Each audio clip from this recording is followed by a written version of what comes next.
Today on In the Squadron, Sloth, Warren, and myself, we got to sit down with Lieutenant General retired Daniel Fig Leaf. He used to be the Vice Commander of U.S. Space Command and the Deputy Commander of U.S. Pacific Command. Let's join the conversation. All right. Here we are in the squadron on a Friday. It's actually a Friday, folks, so this is real and legitimate. So, It really is. Fig, it's great to have you here.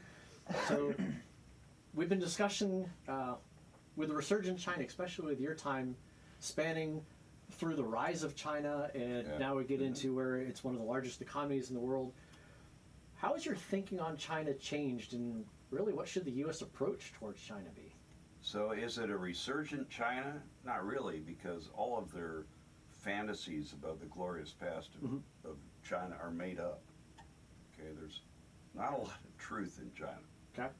Fake news is, if there's a religion, there might be fake news, because they go so far, the Chinese government goes so far as to bury fake artifacts in the South China Sea to legitimize their illegitimate claims to the 9-dash line in the territorial waters that they claim.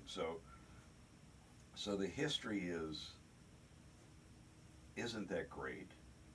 I'm not disrespecting China, I'm just saying the facts are it isn't that great. Wasn't unified that long, and wasn't very glorious, and wasn't as powerful as they'd like to claim. The Great Wall's an interesting artifact, but you know, the history even of that is very complex. So it's a new China, a different China, a different force, if you will. So not so much resurgent, but this is a new China. And so I don't know what the correct word, emergent, it's the new China. And it's different,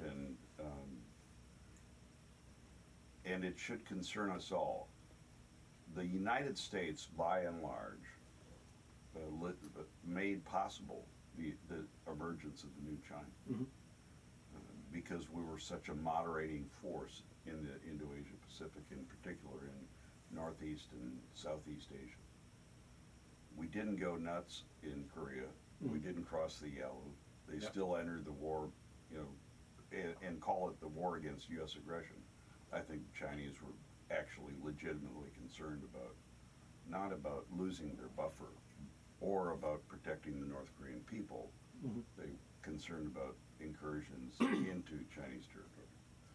We didn't go so far in Vietnam as to get the Chinese directly involved. Okay, so that was pretty moderate even in times of big wars. Because we were able to provide our strategic umbrella to South Korea, Japan, and Taiwan, those three states did not nuclearize. Okay. And so China didn't have to worry about that. And we promoted, though we didn't call it that then, exactly what we're promoting now, a free and open Indo-Asia Pacific that allowed the emergence of the Chinese economy. So the U.S. is good for China. I don't think any of the officials I know in China would tell you the U.S. is good for China. Where are we now? They've emerged. Their population has experienced a dramatic improvement in their quality of life. Not universal, but generally, people in China are significantly better off. Doesn't include the Uyghurs, you know, the Muslim minority.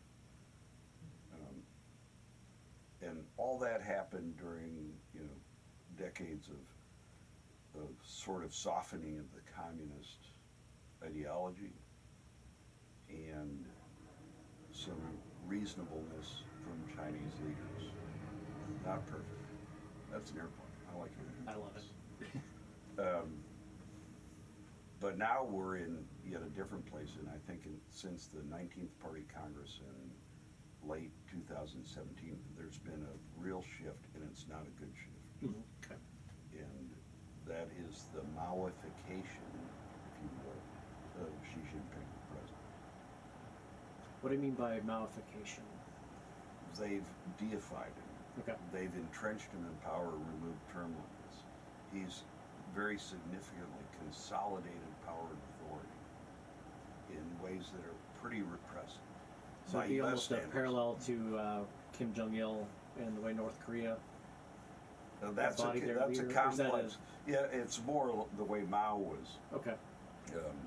venerated and deified, Okay. despite all the things that Mao did. And you know, I happened to be in Beijing in August of 2017 before the Party Congress, and I've traveled there many times and worked with and talked to official and unofficial Chinese leaders. Okay. And there was a very significant shift in how they even spoke about Mao. Mm-hmm. And frankly, they didn't for the first many years that I dealt with the Chinese. They didn't talk about him because it wasn't that great. You know, we're trying to forget how many million people died and some of his frailties and oddities. Yep. But they don't, in meetings like those that I attend, they don't talk about anything accidentally. Mm-hmm. You know, it's not, well, what do you think about Mao? I had a dream about Mao last night. We've been told to talk about Mao, and I'm going to talk about Mao, and I have my talking points. Mm-hmm. And so I heard, I think 3 of the participants in the conference I was at speak glowingly of Mao. And glowingly is not quite, they spoke positively about it. Okay. And it was so striking. I came back and I talked to people about what I heard. I said, stand by, because the fact that they are sort of bringing Mao back into discussion has a meaning, and it's probably that they're going to Maoify Xi Jinping. Sure enough, they did. Next Party Congress, they changed their name. What does that all mean? This is a Friday conversation in the Squadron, so I can meander all I want, but let me get to the point. What it means to me is, for the foreseeable future, Okay. the U.S. cannot influence China. That's a very significant shift from what I thought a year ago. Mm-hmm. And it's just all of the evidence tells me that we ought to engage with them, we ought to negotiate with them, we ought to try to encourage behavior within international norms with the Chinese, because those are all the right things to do, but they're not going to work. Okay. So as we do all those right things, we also have to not confront China, but complicate things for them and put impediments to unfettered pursuit of their goals, because their goals aren't good. Their goals include a very different world order that is not rule of law based. It isn't principle.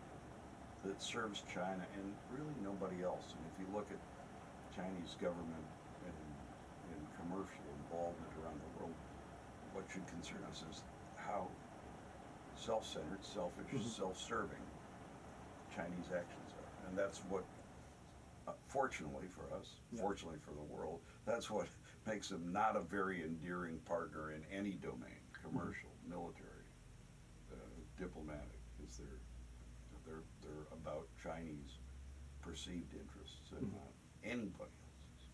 So we should seek to complicate things through insistence on fair trade, which they don't like, through our partnerships, which they don't like, by being a better partner than they are, just by being present in regions, particularly the Indo-Asia Pacific.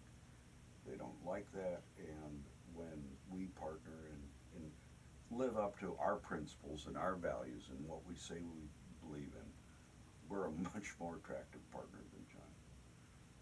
So everything we can do that gives them issues will restrain their action. And we got to do that. Yep.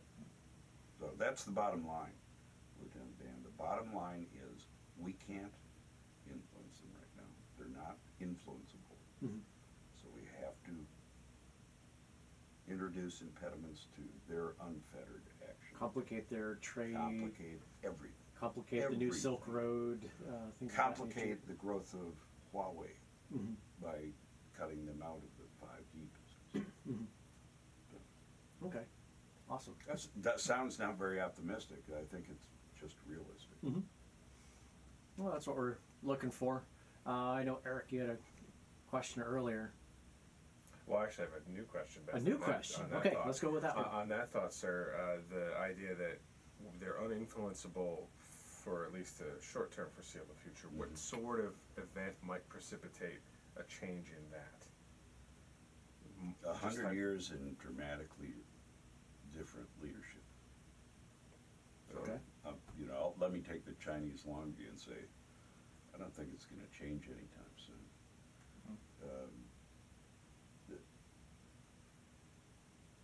Again, I'm trying to be realistic, not pessimistic. But the next big change in China will likely come from a significant shift in economic circumstances. Okay. And I don't know how that'll play out. And what I mean by that is, at some point, the Chinese economy is going to cease its remarkable growth. Yep. And it's going to have a negative impact on millions and millions and millions of Chinese who have got expectations far beyond what they had before, and they're not going to be happy about that. Yep. And how that plays out will be the next China. So I'm going to roll with another one. Eric, being a space and missile guy, myself being a space advocate, even though I'm a C-130 airlifter, and your background in space, Yeah. how important is the U.S. taking the lead in space to complicating China? I'm not sure it's a great place to complicate China, but our role is the most responsible actor in space. Okay. It's critical, and in treaties and laws and our conduct in the space domain, we are far more responsible than the Chinese. Thank you for shooting down that SC-19, I think it was, the satellite they shot down. We should have made a much bigger deal of that because we're more responsible. So we're the leader on space policy, though we're pilloried by China and Russia because we haven't adopted certain codicils. It's very analogous to the UN Conventional of Law of the Sea, UNCLOS, as it's known. We have not ratified it because we're a democracy and the politicians fight over it.